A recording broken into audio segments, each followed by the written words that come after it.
King of Crunch is back with Burnout Paradise for the PlayStation 3 and Xbox 360. This series flipped the asphalt when it debuted. Full frontal contact was encouraged, and nothing's changed here as Paradise gets right up in your crumple zone to deliver plenty of twisted metal to your grill.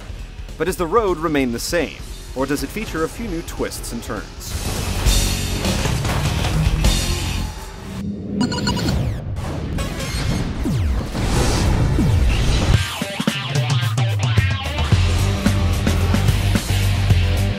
Burnout Paradise has been designed with simplicity in mind. With the exception of the opening screen, there are really no menus to navigate to get to all the content. You're dropped into the massive Paradise City, and then you simply pull up to stoplights to take on each race.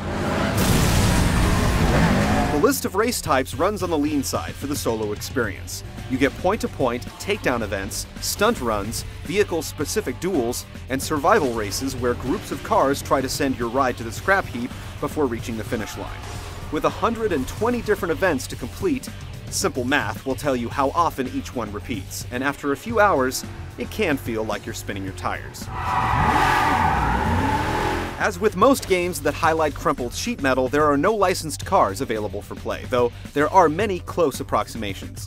The stat sheet says that there are 75 different vehicles, but that number is misleading because variations of each are included in the head count. Each ride is rated in speed, aggression, and stunt ability.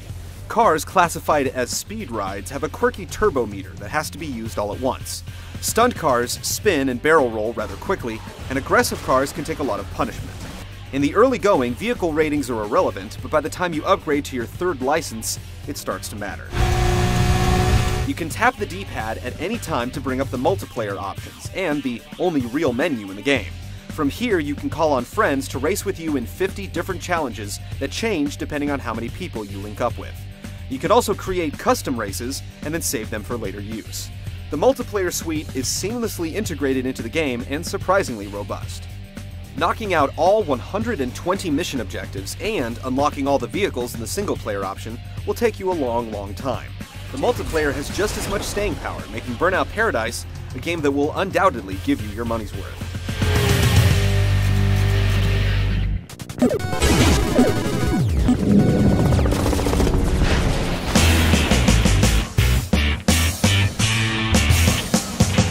Speed has always been the hallmark of the Burnout games, and nothing's changed here. The sense of velocity as you careen down the roadway is exacerbated by the plethora of trackside objects. You gradually build up your burnout meter by swerving through traffic, jumping, or otherwise driving like a maniac, and then you can unleash it for some incredible speed. Experts will be able to use the turbo to rebuild the meter, creating a perpetual burnout. There's simply no other racing game that blows you back in your chair like Burnout Paradise. Handling is forgiving, yet plenty responsive, allowing you to navigate mazes of cars at warp speed. Each vehicle has its own characteristics for acceleration, braking, and steering, and it only takes a mile or two before you get a handle on each one. The open-ended environment can be both a blessing and a curse. In one sense, it's fun to just drive around looking for shortcuts and ramps, but at the same time, the spaghetti-like network of streets and alleys can become incredibly confusing when you're trying to find the quickest way from point A to point B. You're forced to learn every last nook and cranny of Paradise City, especially for the stunt challenges where you have to keep your combo going to succeed. Speaking of which, pulling off barrel rolls and spins isn't the easiest thing. There are specific ramps that will start a barrel roll, but making sure your vehicle ends up tires down is a little more challenging than it should be. The same goes for flat spins, which are a little more forgiving. Another problem with the open world is that once you start a race and it becomes obvious you're not going to win, there's no way to restart it. You can stop your vehicle for a few seconds and the event will end, but you'll still have to drive back to the same stoplight to start it again. One thing that you can take on at any time is a showtime event. Seemingly a replacement for the crash mode in prior games, here you look for a stretch of road with tons of buses, press both shoulder buttons at the same time, and send your vehicle into a crash that can be perpetuated by tapping the turbo button.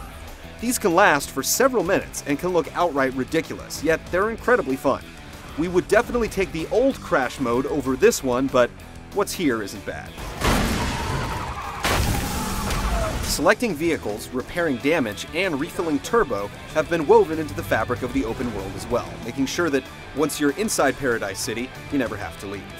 As you complete races, your license class improves, and you can use the PS3 and 360 cameras to snap your mug. The cameras are also used for snapping your photo just at the time of defeat during head-to-head play, which is a nice touch.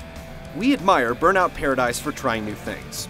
Not all of them work, but the foundation laid down by the solid driving and physics make it easy to overlook some things that didn't quite work out. When you're dodging bridge supports at 200 miles an hour, it's hard to get angry over having to turn around and do it again.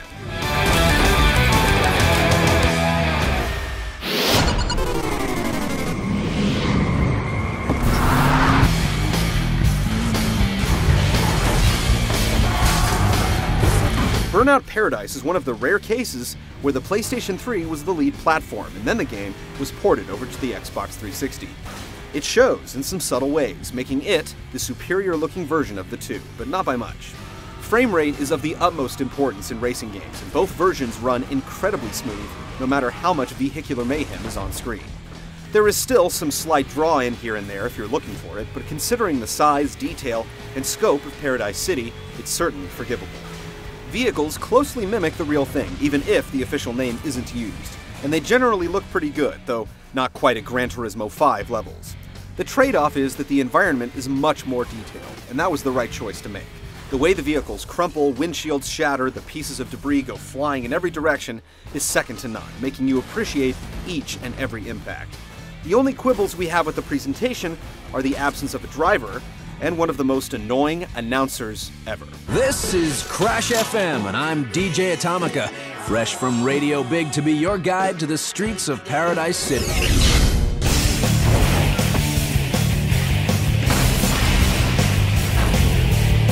Burnout Paradise plays it safe and stays right on the bumper of previous versions.